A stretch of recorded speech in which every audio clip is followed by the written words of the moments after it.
Hello, my name is John Audrey El Delcano from BSIT2B. Today, I'm gonna explain about my promotional website. Unahin na natin sa home. Ito yung ating logo. Then, meron tayo ditong pa-quotes. Sa baba ng quotes, merong 5 picture. Sa picture na to is represent yung types ng mga products na meron ako. And clickable siya. Which is, pag pinindot ko siya, mapupunta siya sa page ng pinaglinkan niya. For example, sa mechanical pencil. So, ayun, napunta siya sa products. As you can see, yung line sa home lumipat sa products. Then, yung line napunta dito sa mechanical pencil. Which is, ayun yung pinindot ko kanina. Ito yung mga example product. Sa charcoal, graphite, color, and grease. Then, all. Total of 32 products. Sa about naman is naglagay lang ako dito ng konting information about sa promotional website ko. Then dito ko na rin nilagay yung aking contacts. For example, Facebook, email, something like that. Then sa login naman is gumawa lang ako dito ng form na kailangan mo mag-sign in. Required siya. Which is hindi ka makakabili ng products pag hindi ka nag-login. For example, kahit ano dito sa product na i-click mo, pag kinilik mo siya is mapupunta ka sa login. So, pag wala kang account, magsa-sign up ka lang. Then, fill up.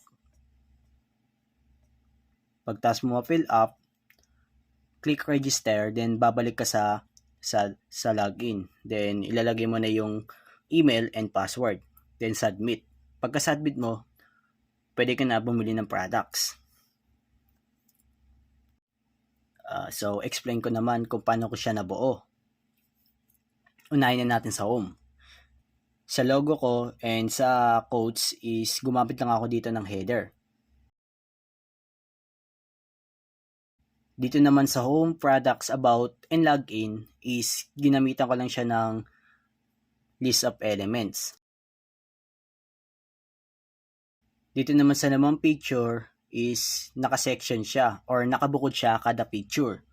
Then ginamitan ko siya ng button na nilagyan ko ng hyperlink para mapakonek ko siya sa ibang page. Then picture and paragraph para sa details ng products.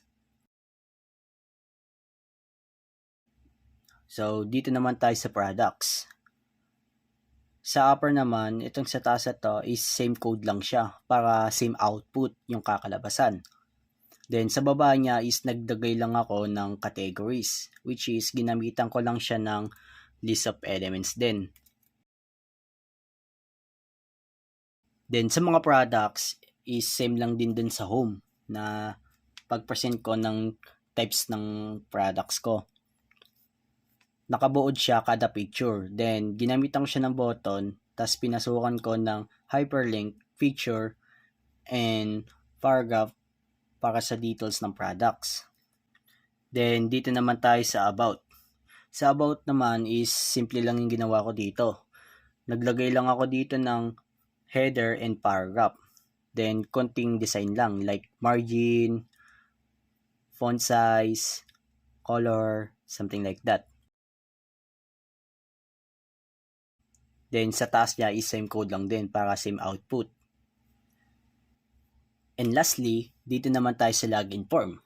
Sa login form, simple lang din yung ginawa ko. Naglagay lang ako dito ng 2 input, which is the text type and password type. Then, sa baba nila is submit.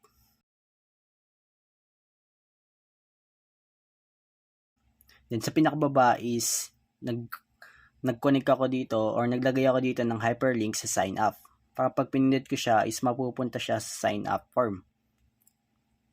So yun, same lang din nilagay ko. Naglagay lang din ako dito ng 4 na input, which is text type and email type, password type. Then button for register. Then ganito naman yung tsura niya pag maliit siya. Yan. Yung products. Yan. Ito yung mga types. Then about, yan, something like that.